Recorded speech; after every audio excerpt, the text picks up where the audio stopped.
From unsolved mysteries to unexplained phenomena, from comedy gold to relationship fails, Amazon Music's got the most ad-free top podcasts, included with Prime. Because the only thing that should interrupt your listening is, well, nothing. Download the Amazon Music app today.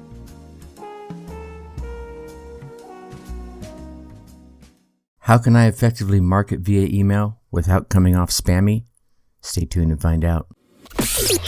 Welcome. Okay, here's the question. Are you serious? How are we dark horses? You know, the ones everyone is betting against, the ones they don't expect to win, place, or even show on the track, and they'll even laugh on us when we talk about trying. How do we show the world our greatness and triumph? Come on. Well, that's the question, and this podcast will give you the answers. Let's go. This is The Dark Horse Entrepreneur. My name is Tracy Brinkman. And push it out. What is up? What is up, my Dark Horse friends and family? Welcome back to your daily dose of emailing without being spammy learning. I'm your Dark Horse host, Tracy Brinkman, and you, well, that's infinitely more important. You are a driven entrepreneur or one in the making. Either way, you're here because you're ready to start, restart, kickstart, or just start leveling up with some great marketing, personal, or business tips and results in order to build that beautiful business of yours into the empire it absolutely deserves to be. And that's why I'm here hitting you with yet another daily success episode coming to you straight from the Dark Horse Entrepreneur as we dive deep into success with actionable advice, tips, and steps designed to help you level up your game, because as we already know, there are no shortcuts to success except for taking those little steps towards your goal every single day. Now, before we kick this off, I know you want to keep getting all these great daily success tips and the amazing interviews I'm able to get on board. So go on down there, smash that subscribe button. While you're there, leave us a 5-star rating, would you? And drop us some kind words in the review.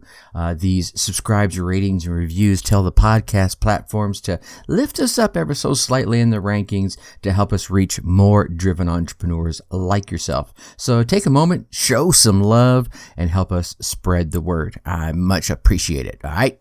All right, so let's get into the grind of things. Now, yesterday we were talking about email marketing, right? And I shared some tips there. We chatted about, oh my goodness, what was it we chatted about? To talk about connecting with your audience, a big thing for me, right? Making sure you're connecting with the audience.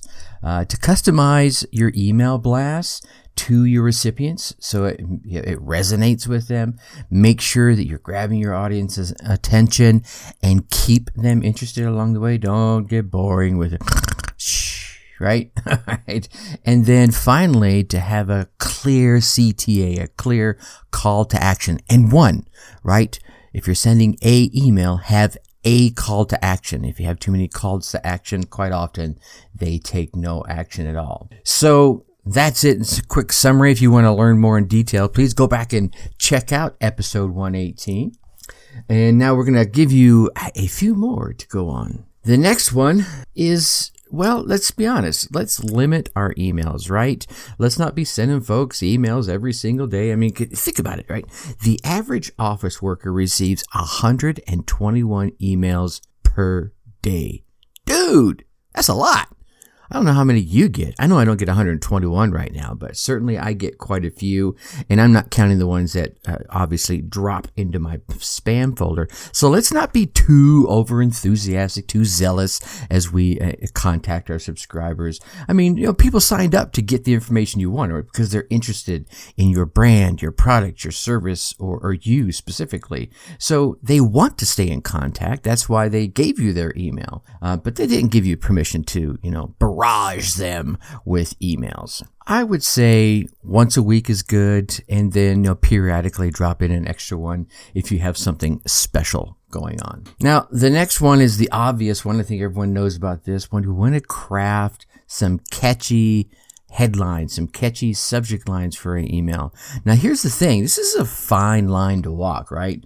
Because email subject lines, these are the deal breakers. These are that little tidbit of information that they get right away, and they can ignore or delete your email entirely if your subject line is boring or too clickbaity. Does that make sense? I know a study was done by one of the leading email providers, and they found that short, descriptive subject lines are the best way to entice your reader. You can include words that give you a sense of urgency, perhaps ask a question. I like to use that one a lot. Or challenge a common notion, right? Something that everyone thinks is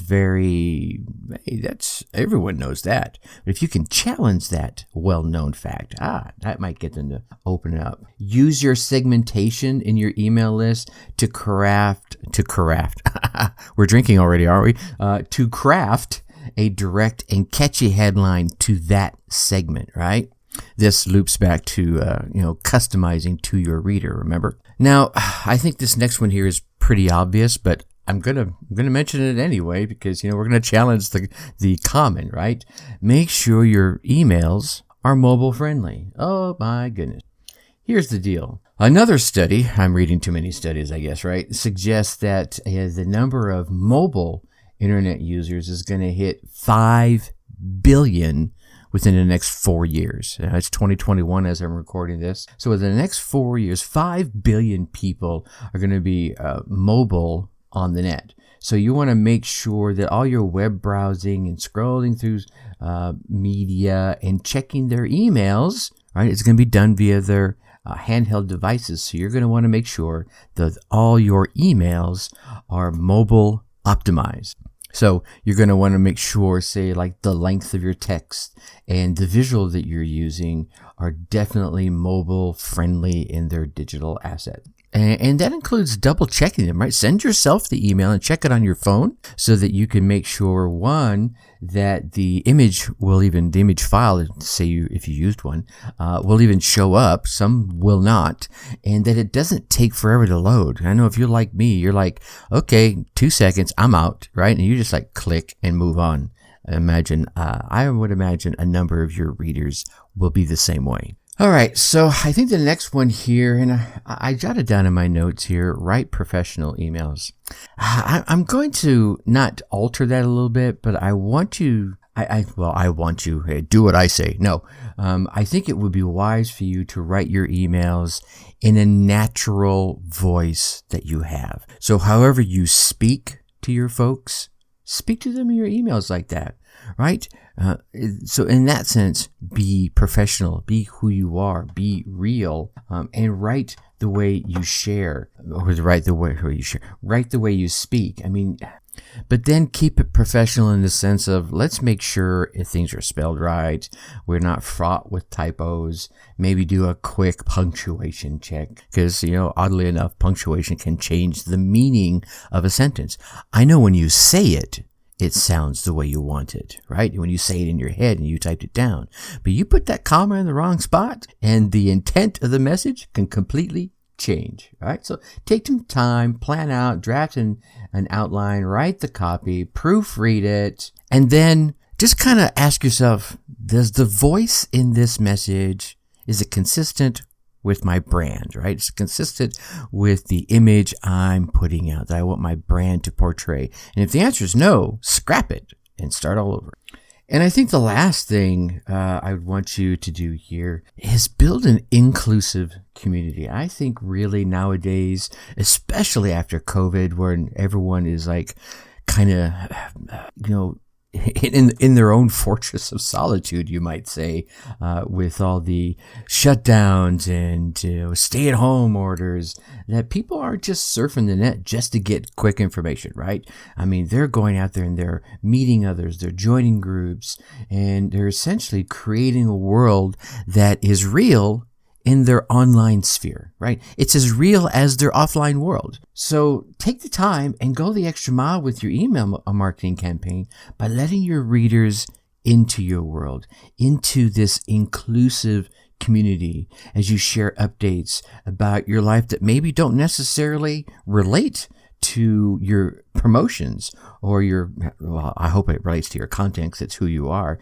Perhaps even give them a sneak peek into your daily routine. Heck, give them a photo of your bird, your dog, your cat, your spouse being goofy, whatever it is. Let them into your world. Bring them in to this inclusive community that is your world. Now, I'm not saying, overuse this and barrage this. Don't turn it into a social media outlet, but it's a way to add these few little additions here and there to help make your audience feel at home, right? A part of you and your world, so that, they're a close friend. They can imagine sitting on the couch you just showed them a picture of your dog laying on, and they're just kind of chilling out with you, having a chit chat or listening to you chat to them via your email. All right. Maybe even make them feel like they're tipping a glass of wine or whatever your favorite beverage is, and clink. You know what, dude? You and I, we're totally jamming. I love it. Okay. So I'm hoping these tips will help you in your email marketing campaigns. You have questions, feel free to shoot me an email, Tracy at success. That's my old email. Oh my God. Tracy at darkhorseschooling.com, or come on over to the Facebook group. Go to facebook.com, and in that search bar, type Dark Horse Tribe, and you should see us right there at the top. Come on in. Feel free to ask your questions. Hang out with the other Dark Horse entrepreneurs that are building in this growing community. We're going to be sharing some great advice amongst ourselves, learning with each other, and I'm going to be dropping as much value as possible. And heck, I might even share a picture of my dog or two. All right.